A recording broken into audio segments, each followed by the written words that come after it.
Speaking Academy, a premier English language learning academy from India.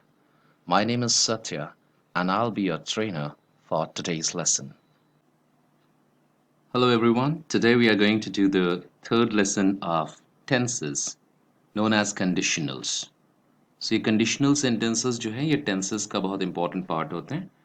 इनके tenses अलग ढंग से चलते हैं, उसको समझना ज़रूरी होता है. सबसे पहले देखते हैं ये दिखते कैसे हैं कंडीशनल सेंटेंसेस, इनको हम पहचानेंगे कैसे. इसमें ये इफ होता है, इफ एक कंडीशन होता है कि अगर, जो हम हिंदी में कहते हैं. सो हमारे पास फोर काइंड ऑफ स्टेटमेंट्स आते हैं, फोर टाइप्स आते हैं, 1 2, this is the third and this is the fourth. और इन चारों का अपना एक फिक्स्ड स्ट्रक्चर होता है. जैसे आप यहाँ देख रहे हो कम और यहाँ देख रहे हैं आप टीच. ये दोनों प्रेजेंट टेंस कहे जाते हैं, दोनों प्रेजेंट हैं. ये फर्स्ट वाले का पेयर है, दोनों प्रेजेंट होते हैं. सेकंड का देखिए कैसे है, ये तो वही है जो पहले था प्रेजेंट, लेकिन यहाँ पे आपको ये विल के साथ दिख रहा है फ्यूचर, ये फ्यूचर दिख रहा है आपको. सो ये एक दूसरा पेयर बन गया जिसमें इफ के साथ प्रेजेंट टेंस रखा जाता है लेकिन दूसरे पार्ट में फ्यूचर कहा जा सकता है आगे की बात का कंडीशन लगाने के लिए, कि जैसे आने वाले समय में कल जो आएगा, अगर आप आओगे तो मैं पढ़ाऊंगा. If you come I will teach. So ये गलती नहीं करना चाहिए कि आपने यहाँ विल के पहले कम के पहले विल लगा दिया आपने, तो ये रॉन्ग हो जाएगा. ये याद रखना है कि यहाँ पे सिर्फ प्रेजेंट टेंस होना चाहिए, फ्यूचर जो है विल वो आप आगे लगा सकते हैं. थर्ड सेंटेंस अगर आप देखेंगे तो यहाँ आपको पास्ट टेंस दिख रहा है, ये पास्ट टेंस इफ के साथ वाले पार्ट में दिख रहा है और दूसरे पार्ट में आपको वुड दिख रहा है, वुड के साथ बोला जा रहा है वुड टीच. ये जो थर्ड सेंटेंस इंडिकेट करता है, ये इफ एक ऐसी बात बताना चाहता है जो इमेजिनरी है. इमेजिनरी मतलब काल्पनिक है, जो हाइपोथेटिकल है, होगा नहीं, हो नहीं सकता, पर मान लेते हैं कि अगर होता तो हम ऐसा करते. तो जैसे हमें कहना है कि अगर मेरे सामने भगवान आ जाएं अभी, तो मैं उनसे ये पूछूंगा. अब ये कंडीशन जो है कि अगर मेरे सामने भगवान आ जाएं, ये अपने आप में एक हाइपोथेटिकल सिचुएशन है. ऐसा होगा, this is not very practical. So हम उसको पास्ट टेंस में बोलेंगे. If God came here I would ask him this question. ये थर्ड इमेजिनरी हाइपोथेटिकल होता है. अगर मैं राजा होता, अगर मैं चांद पे चला जाऊं, सो ये सब हाइपोथेटिकल है, पास्ट टेंस में बोले जाएंगे. इफ आई वेंट, वेंट कह रहा हूं मैं, गो की जगह go went gone, past tense. Fourth जो होता है ये पुरानी बातें करता है, यानी पास्ट में कभी अगर ऐसा हुआ होता तो ऐसा होता, जो कि हुआ नहीं, हुआ होता तो होता. सो इसका स्ट्रक्चर होता है, पहला हैड से बनाया जाता है और ये थर्ड फॉर्म यूज किया जाता है. कम का थर्ड फॉर्म भी कम होता है, लास्ट वीडियो में भी हमने देखा था. और यहाँ वुड से बनाया जाता है वुड हैव, और उसके बाद थर्ड फॉर्म लगाया जाता है. सो हमें करना क्या होता है शुरू में, इसको हल्का सा थोड़ा समझे हम, थोड़ा नहीं समझे, इट्स ओके. हमें पहले प्रैक्टिस करनी होती है कि ये जो सेंटेंस है इसमें याद करें हम कि ये दोनों प्रेजेंट टेंस होने चाहिए, तो ये बात हमारी प्रेजेंट की होगी. यानी प्रेजेंट मतलब होता है हमेशा ऐसा होता है, अक्सर ऐसा होता है, हर साल ऐसा होता है, हर बार ऐसा होता है, उसे प्रेजेंट कहा जाता है. सो अगर आप बोलते हैं तो मैं लिखता हूँ, अक्सर ऐसा होता है, हमेशा होता है. If you speak I right.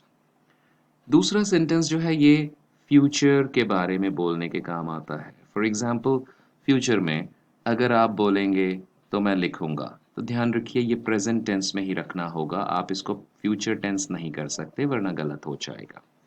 सो ये दूसरा आपने याद कर लिया कि हमारे फ्यूचर की बातों में एक में विल होता है लेकिन इफ वाले में विल नहीं होता. थर्ड हम देखते हैं ये इमेजिनरी सेंटेंस है, ऐसी बातें जो काल्पनिक हैं, ऐसी कही जा रही हैं, होती नहीं है, होनी नहीं है. अब मैंने बताया था आपको पास्ट टेंस यूज होगा, यहाँ याद रखना है ये. और अगर कभी पास्ट टेंस में वॉज यूज करना पड़े तो उसे बदलना पड़ेगा. पास्ट टेंस में वॉज की जगह भी हमेशा वर ही यूज होता है इसमें, ये हम आगे देखेंगे.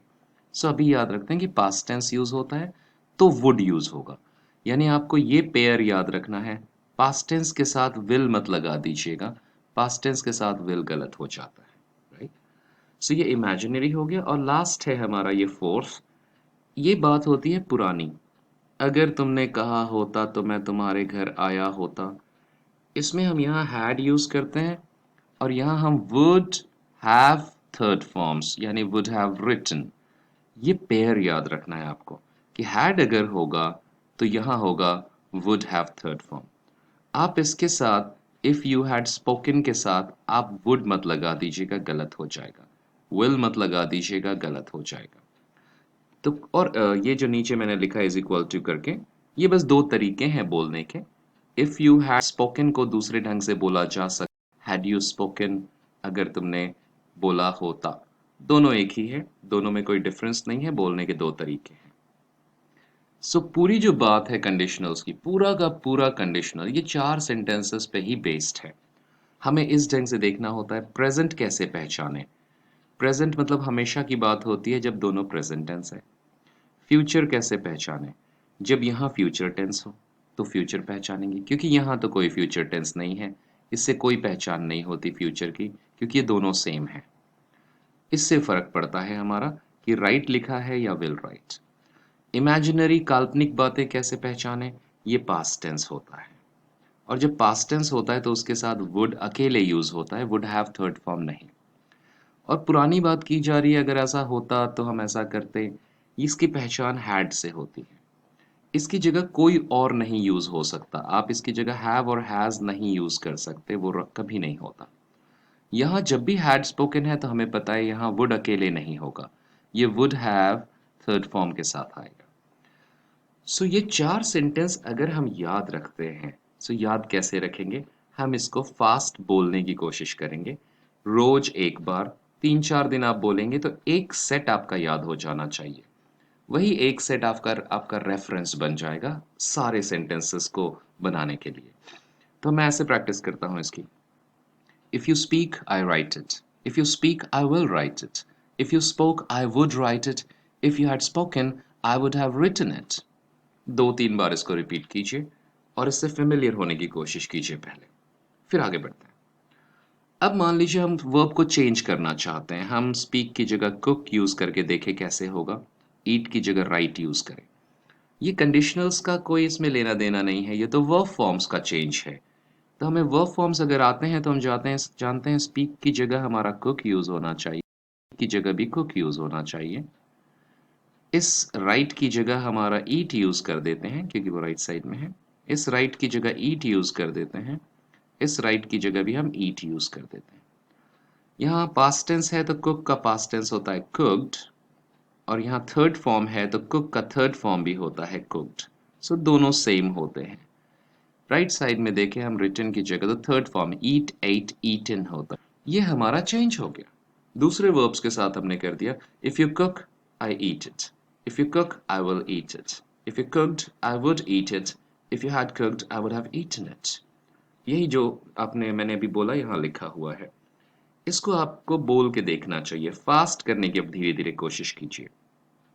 If you cook I eat it हमेशा, if you cook I will eat it अगली बार, if you cooked I would eat it हो नहीं सकता, पर अगर होता तो मैं खाता जरूर। If you had cooked I would have eaten it, कल जो चला गया बनाया होता आपने तो मैंने जरूर खाया होता। That is the way you have to practice it. And then look at negatives here. अगर मान लीजिए हमें नेगेटिव बोलना हो तो क्या करेंगे, हमें नेगेटिव बनाना पता है, प्रेजेंट टेंस का नेगेटिव डोंट से बनता है। सो हमने ये तीनों को डोंट कर दिया, राइट, सबको नेगेटिव करने जा रहे हैं हम। सो डोंट डोंट और ये भी डोंट हो गया। विल का नेगेटिव हमें पता है विल नॉट को वोंट भी कहा जाता है, वोंट WONT, ये आप याद कर लीजिए, या विल नॉट बोलते हैं कोई दिक्कत नहीं है। वुड का नेगेटिव होता है वुडंट, वुड में एंटी लगा देंगे तो शॉर्ट फॉर्म बन जाएगा वुडंट। और कुक्ड का नेगेटिव बनाने के लिए आपको ईडी हटाना पड़ेगा, और पास्ट टेंस में डू का पास्ट टेंस होता है डिड, वो यूज करना पड़ेगा। सो ये हो जाएगा डिडंट कुक। हैड का नेगेटिव बन जाता है एंटी लगा के हैड नॉट, हैडंट। और ये वुड का अभी हमने बनाया था वही यहाँ पे होगा वुडंट। कभी भी गलती से इस हैव का नेगेटिव मत बनाइएगा, इस हैव का कोई नेगेटिव नहीं इसमें बनेगा, राइट। वो वुड अगर है, विल है, कैन है तो उनके ही नेगेटिव बनेंगे, हैव के नहीं बनेंगे। अब इसे हम देखते हैं कि ये कैसा दिखता है। इसे मैं क्लीन कर दूं थोड़ा सा। ये दिखता है हमें। अब हम इसको भी बोल के प्रैक्टिस करेंगे, क्योंकि बिना प्रैक्टिस के कुछ नहीं होने वाला। समझने से 20% बेनिफिट होगा, उससे ज़्यादा नहीं। जब आप बार बार इसे बोल बोल के फेमिलियर होने की कोशिश करेंगे तभी कुछ होने वाला है। So you have to speak it very fast. If you don't cook I don't eat it, हमेशा की बात है। If you don't cook I will not eat it, अगली बार, जो आने वाला समय है। If you didn't cook I would not eat it, ऐसा हो नहीं सकता, पर अगर ऐसा होता है तो मैं नहीं खाऊंगा। और पुरानी बात, पिछले संडे अगर आपने नहीं बनाया होता तो मैंने नहीं खाना खाया होता। If you hadn't cooked I wouldn't have eaten it. So practice it a bit. Do not run, right? It's a language, it's an art. आपके अंदर पैशन होना चाहिए और आपको टाइम इन्वेस्ट करना चाहिए इसमें, तब आप इसमें मास्टर हो जाते हैं बहुत जल्दी। एक और एग्जाम्पल ले लेते हैं हम इसको टेल और हियर से भी चेंज करके देखते हैं। इसमें कंडीशनल का कोई नया चेंज नहीं हो रहा, वर्ब फॉर्म्स चेंज हो रहे हैं। सो इसको बहुत फास्ट करूं। कुक की जगह टेल, टेल। ईट की जगह hear, hear, hear. Past tense tell का होता है टोल्ड, और थर्ड फॉर्म भी होता है टोल्ड, तो दोनों टोल्ड हो गए। यहाँ थर्ड फॉर्म होता है हियर का हर्ड, हियर हर्ड हर्ड हो गया। अब इसको मैं क्लीन करके दिखाऊं तो ऐसा दिखेगा। If you tell I hear it, आप बोलते हो तो मैं सुनता हूं। If you tell I will hear it, अगली बार। If you told I would hear it, पर मैं जानता हूं आप बताने वाले हो नहीं। और पिछली बार if you had told I would have heard it. That is how we try to keep practicing with different verb forms which are important for us. जो हमारे लिए ज़रूरी लगता है हमें उसके साथ प्रैक्टिस कर लेते हैं। अब ये तो हो गया, हमने जो अभी प्रैक्टिस किया था ये यू के साथ बोल रहे थे और हम आई के साथ बोल रहे थे। हमें पता है यू और आई दोनों ही प्लूरल की तरह यहाँ बिहेव कर रहे हैं, कि दोनों जैसे कि प्लूरल हो। मान लीजिए हमें चेंज करना है यू को और सिंगुलर सब्जेक्ट लेना है। यू की जगह हम सिंगुलर ही ले लें, या फिर शी ले लें, या इट ले लें, या कोई नाम लें जो सिंगुलर हो, जैसे अ बॉय। कोई भी सिंगुलर मतलब एक, ये ले लें। यहाँ भी दोनों जगह तो क्या फर्क पड़ेगा? फर्क वर्ब्स में पड़ेगा। कंडीशनल तो सेम है, वर्ब में यहाँ एस लग जाएगा, यहाँ एस लग जाएगा, क्योंकि सिंगुलर के साथ प्रेजेंट टेंस में एस होता है। और कहीं कोई फर्क नहीं पड़ेगा। तो देखते हैं कैसा दिखेगा। ही और शी और इट के साथ देखिए तीन जगह फर्क पड़ा है, एस, एस और एस। क्यों? क्योंकि शी सिंगुलर है, ही सिंगुलर है, लेकिन बाकी कहीं फर्क नहीं पड़ा है। सो ये ध्यान रखना है, इसको प्रैक्टिस कर लीजिए। If he speaks she lessons, हमेशा होता है। If he speaks she will listen, अगली बार, जो आने वाला समय है। And if he spoke she would listen, पर वो कभी बोलेगा ही नहीं, मैं तो जस्ट कल्पना कर रहा हूँ। पिछली बार if he had spoken she would have listened, बोला होता उसने तो उसने सुना होता। Practice this, repeat, and repetition is the key to mastery here, okay? अब हम इसको और चेंज करने की कोशिश करते हैं थोड़ा सा। सिंगुलर के बाद अब हम इसको चेंज करने की कोशिश करते हैं, बी वर्ब यूज करते हैं, और यहाँ वर्ब, तो मैं आपको पहले बता दूं बी के फॉर्म्स क्या होते हैं। बी का प्रेजेंट टेंस अगर सिंगुलर ले तो इज होता है, पास्ट टेंस ले तो वॉज होता है, और थर्ड फॉर्म इसका बीन होता है। ये अगर नहीं पता है तो इसे याद कर लीजिए। इसकी जगह एम आर हो सकता है, वॉज की जगह वर हो सकता है, लेकिन बीन सब में कॉमन होता है। ये तीन फॉर्म्स हैं। उसी तरह हैव के फॉर्म्स होते हैं। प्रेजेंट टेंस सिंगुलर के लिए हैज होता है, पास्ट टेंस सबके लिए सेम हैड होता है, और उसका थर्ड फॉर्म भी होगा अगर ये हमारा वर्ब की तरह यूज हो तो यहां मैंने देखा प्रेजेंट टेंस क्या होगा, is. Past tense, present tense ये भी है इज, ये भी प्रेजेंट टेंस है तो हैव का प्रेजेंट टेंस हैज। ये पास्ट टेंस है तो इज का पास्ट टेंस वॉज होता है। और मैंने शुरू में बताया था कंडीशनल्स में वॉज कभी नहीं यूज होता इफ के साथ, उसे भी बदल के हर एक के लिए हम वर कर देते हैं। I were, you were, he were, she were, it were, they were, जो भी होगा वर होगा। अब यहाँ पे भी हो गया। अब ये जब आप विल यूज करते हैं तो एस नहीं यूज करते, क्योंकि सिंगुलर है, आपको यहाँ यूज करना पड़ता है will have, can have, could have, should have. Would के साथ भी सेम होगा, would have, could have, should have. और यहाँ थर्ड फॉर्म यूज कर रहा हूं मैं हैड। यहाँ मैं बी का थर्ड फॉर्म यूज कर रहा हूं बीन। इसमें देखिए, इसमें आपको वर्ब फॉर्म्स का ये प्रैक्टिस हो गया। कंडीशनल तो वही है, रूल तो वही है। अब इसकी प्रैक्टिस कर लेनी चाहिए हमें। इसको मैं फ्रेश लिख देता हूँ। अब मैं कहता हूँ अगर वो यहाँ होता तो वो मज़े करती। हमेशा की करती है, हमेशा की बात फर्स्ट सेंटेंस है। If he is here she has fun, हमेशा होता है। फ्यूचर में if he is here she will have fun. और एक कल्पना करते हैं, वो तो आ नहीं सकता क्योंकि वो इमेजिनरी, वो आ ही नहीं सकता। पर फिर भी मैं कह रहा हूँ अगर, तो मैं कहूँगा if he were here she would have fun but it's not possible.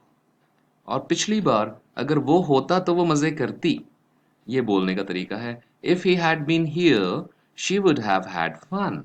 Last time की बात हो रही है। बार बार इसको रीड कीजिए 2-3 बार। फेमिलियर होना बहुत ज़रूरी है। ये बहुत कॉमन वर्ड्स हैं बी और हैव, लेकिन हमारे यहाँ इसका बहुत कम नॉलेज होता है हमारे पास। हम डरते हैं इससे। डर खत्म होगा व्हेन यू रिपीट इट। उल्टा करके भी किया जा सकता है, वर्ब फॉर्म प्रैक्टिस है ये।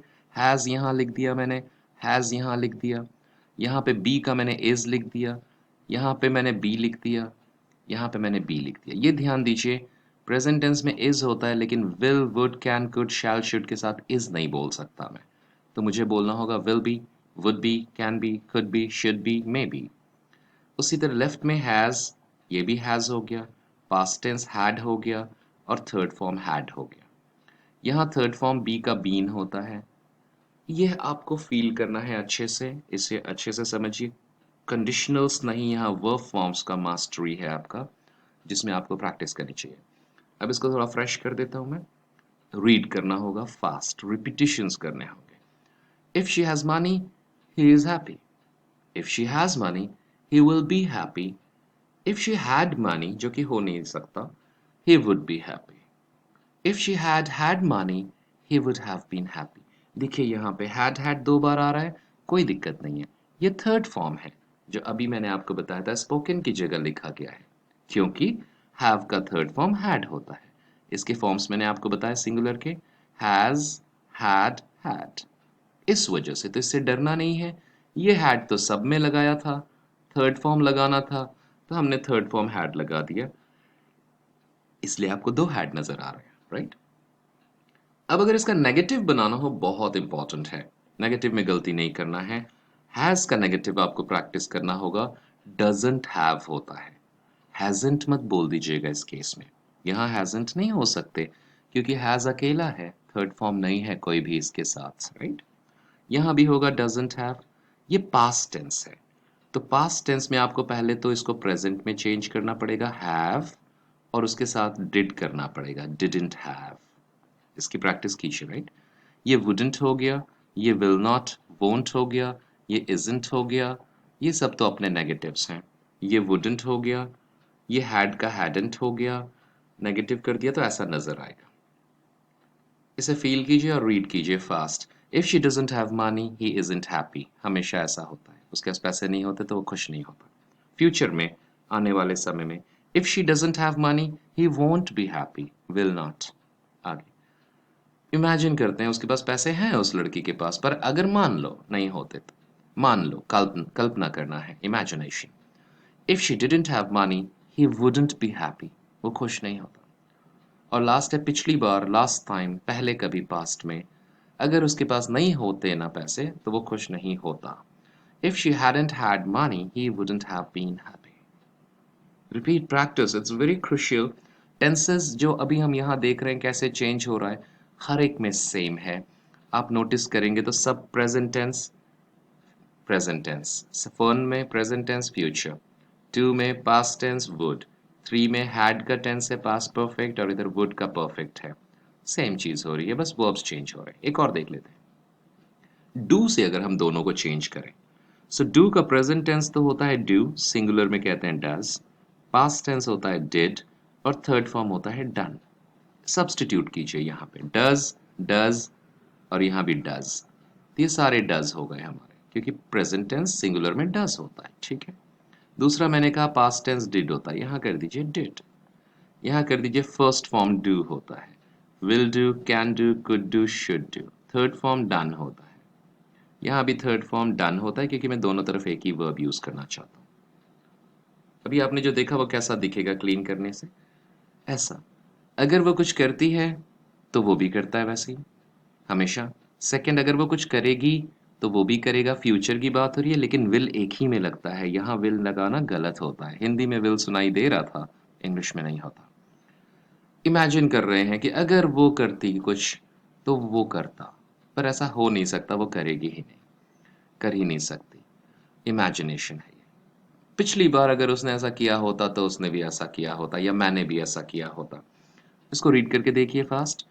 If she does I do it, हमेशा। If she does I will do it next time. If she did I would do it, but it's hypothetical, imaginary. और last time, if she had done I would have done it too, मैंने भी किया होता। Practice this, and negative भी practice कीजिए इसका, ये important है। डज का नेगेटिव याद रखिए, इसका होता है डजंट डू, ये बहुत इंपॉर्टेंट है। सो यहाँ होगा डजंट डू, यहाँ डू का होता है डोंट डू, ये दोनों आपको ध्यान से याद रखना है। सो यहाँ हो गया डोंट डू, डजंट डू, ये भी डजंट डू हो गया। ये तो वोंट होगा, वुडंट होगा, वुडंट होगा। ये डिड का हो जाता है didn't do. So do, don't do, did, didn't do.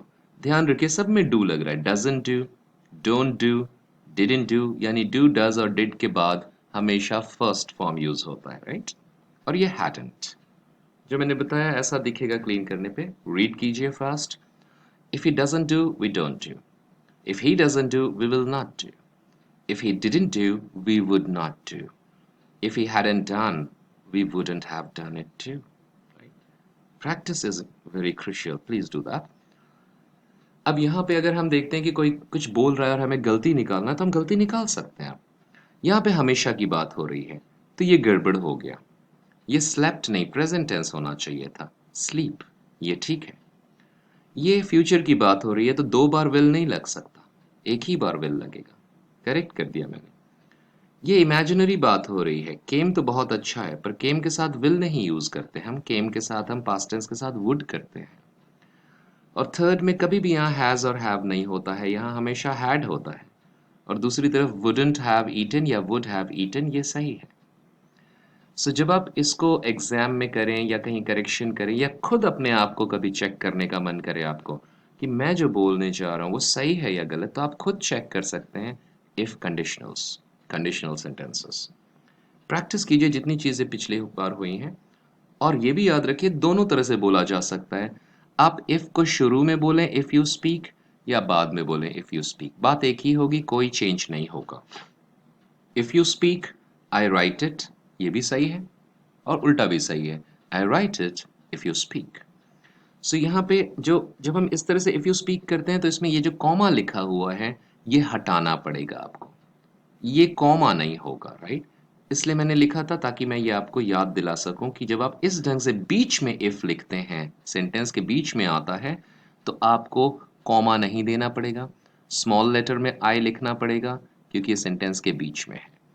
और ये सेम हो जाएगा, I write it if you speak, I will write it if you speak, and I would write it if you spoke, पर आप कभी बोलोगे नहीं, ऐसा इमेजिन कर रहा हूं मैं कि आप बोलोगे। तो फ्यूचर पास्ट में I would have written it, मैंने लिखा होता अगर, if you had spoken, अगर आपने बोला होता। So in this way the whole video that you have seen, there are many examples. If you want to just understand, remember you will forget. You have to watch the video again if you want, write it down somewhere, read it every day just once. It will not take you more than 5 minutes to read all the drills. But within 3-4 days you will be so familiar with English conditional sentences that they will be like a cakewalk, very easy for you, right?